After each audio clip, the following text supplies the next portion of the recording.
বাংলায় একটা প্রবাদ আছে, অন্যের জন্য গর্ত খুঁড়লে সেই গর্তে নিজেকেই পড়তে হয়। অপ্রিয় বাণীটি বাস্তবে দেখা গেল মার্কিন মূল্যকে। প্রথম মেয়াদে ক্ষমতায় এসে ইতিহাসের সবচেয়ে কলঙ্কিত প্রেসিডেন্টের তকমা পেয়েছিলেন যুক্তরাষ্ট্রের প্রেসিডেন্ট ডোনাল্ড ট্রাম্প। তাতেও শিক্ষা হয়নি। দ্বিতীয়বার ফিরে এসে বিশ্বব্যাপী চালাচ্ছেন শুল্ক বোমা। কিন্তু এবার নিজের পাতানো ফাঁদে ধরা পড়েছেন ট্রাম্প। রাশিয়ার তেল কেনার অপরাধে শুল্ক বোমা ফেলে ভারতকে কোণঠাসা করতে চেয়েছিলেন ট্রাম্প। এখন সেই শুল্কই গলার কাটা হয়ে দাঁড়িয়েছে ট্রাম্পের জন্য। ভারতকে আরও সস্তায় তেল বিক্রি করার প্রস্তাব দিল রাশিয়া। বিষয়টি সামনে এসেছে চীনে ভারতের প্রধানমন্ত্রী নরেন্দ্র মোদি এবং রাশিয়ার প্রেসিডেন্ট ভ্লাদিমির পুতিনের বৈঠকের পর।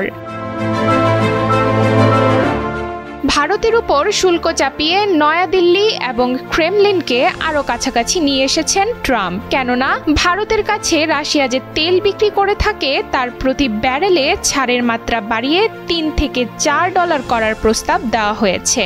সেপ্টেম্বর এবং অক্টোবরের তেলের উপরে সেই ছাড়ের প্রস্তাব দিয়েছে রাশিয়া। গত সপ্তাহে সেই ছাড়ের অঙ্কটা ছিল $2.5। জুলাইয়ে সেটি ছিল মাত্র $1।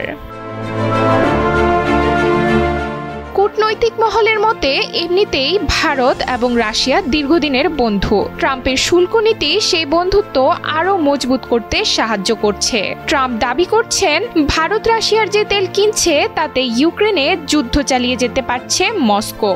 মৃত্যু হচ্ছে ইউক্রেনের মানুষের, যাদের জন্য মন কেঁদে উঠছে তার। তবে যুক্তরাষ্ট্র যখন রাশিয়ার সঙ্গে বাণিজ্য করছে তখন ট্রাম্পের মন কেঁদে উঠছে কিনা তা এখনো জানা যায়নি। বাণিজ্যের ক্ষেত্রে ট্রাম্প বরাবরই নিজের ছন্দে এগিয়েছেন।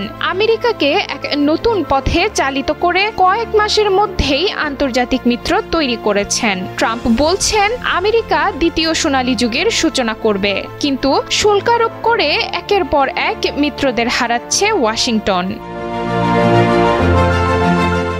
এদিকে ভারত স্পষ্টভাবে জানিয়ে দিয়েছে রাশিয়া থেকে যে তেল কেনা হয় তা ভারতবাসীর জন্য গুরুত্বপূর্ণ, অথচ যুক্তরাষ্ট্র ইউরেনিয়াম, রাসায়নিক সারের মতো জিনিস কিনে থাকে।